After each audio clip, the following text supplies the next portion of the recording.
O que é que teve de bom no jogo de hoje? O Cruzeiro não jogou. O Cruzeiro não marcou. O Cruzeiro passou 90 minutos assistindo o União Santa Fé jogar, que o Mike trouxe informação que é 20º não sei quantos, tá brigando para não cair lá no futebol argentino. E esse time hoje dominou o Cruzeiro. E é muito preocupante porque o Cruzeiro não conseguiu sair nos domínios do União, o Cruzeiro não conseguiu reagir. O que nós tivemos hoje de erro de passe, erro de posicionamento, jogador se escondendo atrás da bola, toque para trás, passe errado, falta de criatividade, falta de criação, foi um absurdo. Gente, o jogo hoje não foi ruim, o jogo hoje foi muito ruim. A gente estava pedindo aqui, pelo amor de Deus, pro jogo acabar, pro Cruzeiro não tomar esse gol, porque era visível que cedo ou tarde isso ia acontecer. Tava no lucro o empate pro Cruzeiro. Então, para mim, no meu modo de ver, essa vitória do União foi justa. Não é uma equipe boa, mas os caras quiseram. Os caras correram, os caras fizeram marcação alta, os caras pressionaram o Cruzeiro. E a gente falou aqui no segundo tempo, depois que tinha feito a alteração, teve uma hora que a bola tava na mão do Casco, o Casco ficou brigando com o time, tipo assim, pô, vou mandar a bola pra quem? Vou tocar pra quem? E aí a bola chegou no pé do Romero, que deu um chutão de qualquer forma, que é uma coisa que desviou muito, que foi o jogo hoje. Ninguém queria ficar com a bola, ninguém chamou a responsabilidade. Eu fiquei preocupado porque no primeiro jogo a gente viu uma certa evolução no time. Só que hoje não, hoje foi uma bagunça completa do Cruzeiro em campo. E aí algumas coisas me preocupam e eu acho que elas vão ficando cada vez mais evidentes. Por exemplo, nós precisamos de um ponta-direita bom, igual a gente tem um Dudu pelo lado esquerdo. O Gabigol hoje passou o primeiro tempo inteiro indo buscar a bola lá no meu campo, porque não tinha ninguém pra bola chegar nele. E aí quando coloca o meia no segundo tempo, que é o Eduardo, quem sai? O Gabigol. Eu não entendi muito bem essa alteração no caso ali do Leonardo Jardim. O Cruzeiro precisa de um cara da criação. Nós não temos o camisa 10. Né? O Matheus Pereira tá com essa situação aí, mas falta o ponta direita, falta um camisa 10 e o que tá mais faltando no Cruzeiro, tá, gente? O primeiro volante. O Wallace, Jesus amado. Meu Deus do céu. E o Romero entrou mal de novo, tá? Eu sei que muita gente não gosta que fala mal do Romero pela vontade que ele tem, e tem sim, mas entrou muito mal. E tem alguns jogadores, Deleon, pra eu finalizar o meu comentário, e eu não quero pegar no pé especificamente de A ou B pelo segundo jogo ali, pelo Brasileiro Sul-Americana, mas tem uns caras, gente, que com todo respeito, não dá pros caras vestir a camisa do Cruzeiro não, gente. Pô, tem jogador aí que os caras, ele não consegue dominar a bola.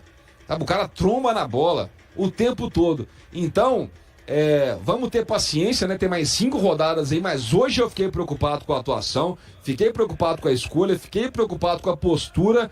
E hoje, tanto o jogador tem que ser cobrado, comissão técnica tem que ser cobrado, o Jardim tá chegando agora, mas o departamento de futebol do Cruzeiro que montou tudo isso aí, tá? Então, olho em quem tá na montagem de elenco, olho em quem tá no comando do futebol, porque nós não vamos aceitar mais um ano os mesmos erros que nós tivemos ano passado. O departamento de futebol do Cruzeiro precisa se justificar. Não tá bom não, Washington, De Leon e Mike Costa. Pois é, viu? E uma derrota que tava muito evidente, tava na cara, né? E por vezes a gente vinha falando aqui, ô De Leon, que não dava, que não iria dar sequência. Falamos muito sobre a mudança no intervalo, a gente até chegou a falar, ó, vamos tentar mexer alguma coisa. Ele demorou muito para fazer a mexida, também não surtiu muito efeito. Não dá para destacar alguém que jogou bem, né? A gente até brincava assim, ó, de repente se não tivesse tido gol, né? 0-0. Era ali o Fábio, o Gabigol e vão subir sem comemorar. Ah, que raiva, meu E Deus. De repente, assim, um monte de nada. E o que preocupa é que se o time jogar dessa forma contra o Internacional e contra o São Paulo, esquece, irmão. Esquece. Assim, analisando... Ô, Leon, eu vou deixar óbvio, né, velho? Você comentar com tanto que você quiser falar aí. Eu só quero aproveitar que tem 10 mil pessoas na live e agora nós vamos bater 400 mil, tá?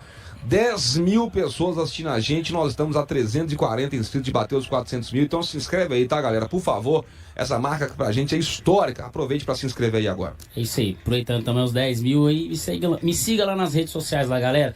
Diego De Leon 0. E o comentário sobre o jogo, cara, nós vamos comentar o jogo, tá, gente?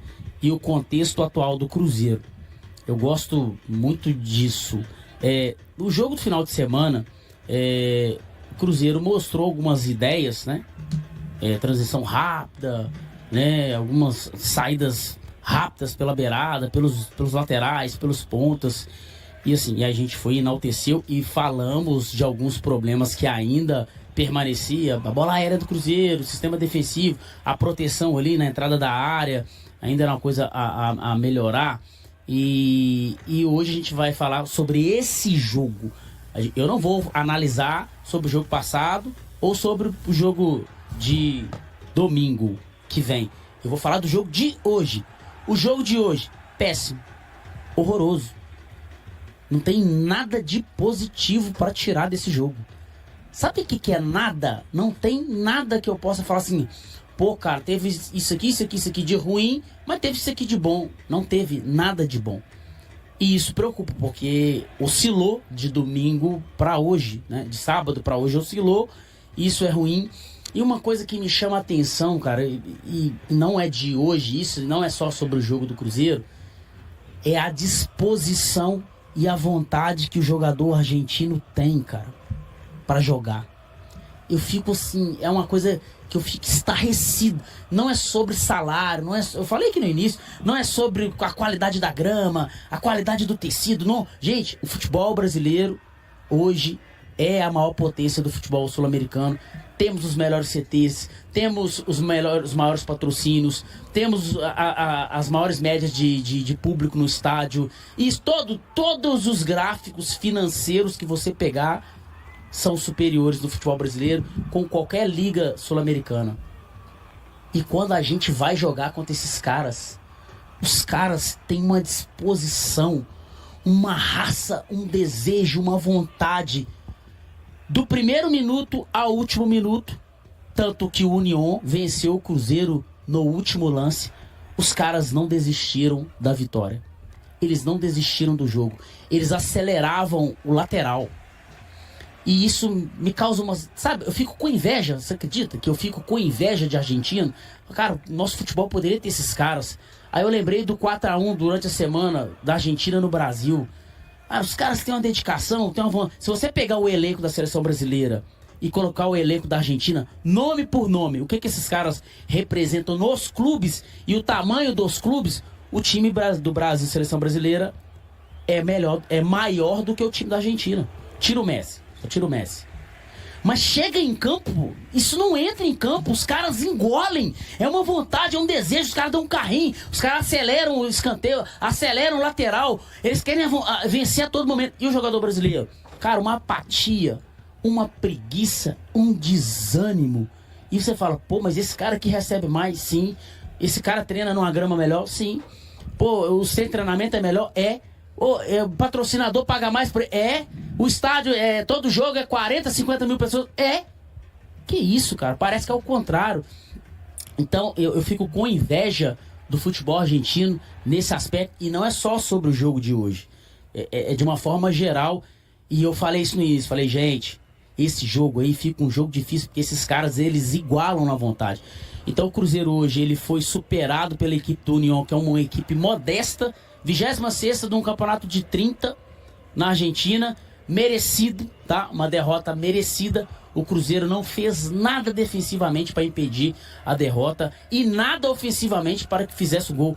Cara, o goleiro argentino do União, qual é o nome dele aí, Mike? Cardoso. Cardoso. Ele não fez uma defesa de nível médio, sim, dificuldade média. Não teve. O Cruzeiro não chutou ao gol, gente. Não chutou. Então, é isso que a gente tem para falar hoje. Isso aí, finalizando. Pega todo esse pacote. Me preocupa porque todo esse histórico desse elenco aí não é do Leonardo Jardim. Jardim tem culpa nenhuma. Qual que é a responsabilidade do Jardim? Cara, sério? Por enquanto, nenhuma. Não tem como responsabilidade. Isso ainda é um histórico e uma consequência de decisões do departamento de futebol que fez a gente perder janeiro, fevereiro e março, né? Perdemos janeiro, fevereiro, março. Então isso é uma consequência, um prolongamento de decisões que não foram tomadas em novembro, em dezembro, em janeiro, em fevereiro. Foram tomadas agora em fevereiro, né? E a gente vai sofrer essas consequências. Então o Leonardo Jardim não tem culpa, o torcedor não tem culpa, a imprensa não tem culpa. Ah, que a imprensa tá fazendo isso. Ah, porque o torcedor é corneta. Não. Departamento de Futebol montou esse elenco, um elenco torto, um elenco desajustado. Eu não vou citar nomes. Tem atletas que não têm condições nenhuma de vestir a camisa do Cruzeiro. Eu não vou nem citar nome para vocês não pegar cortezinho e ficar falando que eu tô falando de A, B ou C. Vocês sabem quais são. E não é pela partida de hoje, não é pela partida de domingo. É desde o ano passado. Né? É desde o início do ano. Vocês estão vendo aí. Tem jogador que não tem capacidade nenhuma de jogar no Cruzeiro, mas tá aí, né? Custou uma grana, custa um salário alto pro clube, onera a folha salarial, toma o lugar de um jogador da base. Mas quando a gente fala aqui, não, mas vocês são corneta, pô, a mesma coisa. E tem gente que já vai cutucar lá do outro lado, falar que, ó, estão falando lá assim, ó, não deixa falar não. Tá aí. Jogo horroroso Cruzeiro, eu espero que melhore para o domingo que vem. Veja o que mudou no Cruzeiro de 2025 para a estreia na Sul-Americana da última temporada. Apenas o lateral William figura entre os prováveis titulares que podem estrear também em 2025. Quando a bola rolar para a estreia do Cruzeiro na Copa Sul-Americana, às 19 horas, na Argentina, para Cruzeiro e União Santa Fé. O torcedor da Raposa verá uma equipe bem diferente daquela que estreou na competição, há um ano. Entre os titulares de Nicolás Larcamon que empataram por 0-0 com a Universidade Católica, EQU. Apenas William figura entre os prováveis jogadores que podem estrear também em 2025. No elenco para a temporada, a Raposa ainda conta com jogadores como Vilauba, Marlon, Romero, Lucas Silva e Matheus Pereira, que também estiveram reunidos naquela partida. O Cruzeiro, então finalista do Campeonato Mineiro, optou por time misto, visando a decisão estadual. O Estádio Olímpico Atahualpa, com capacidade para 35 mil torcedores, estava praticamente vazio para a estreia das equipes, o que não deve se repetir na Argentina nesta noite. O Cruzeiro ainda terminaria a primeira fase daquela edição da Sul-Americana na liderança do Grupo B. Na sequência, a Raposa ainda teria mais 2 empates. O segundo em Belo Horizonte, contra o Alianza, e o terceiro diante do União La Calera, no Chile. E aí, galera? O que acharam? Deixem nos comentários. Não se esqueçam de deixar o like e de se inscreverem no canal e acionar o sininho para receber as notificações. Até mais, Nação Celeste! Vamos pra frente!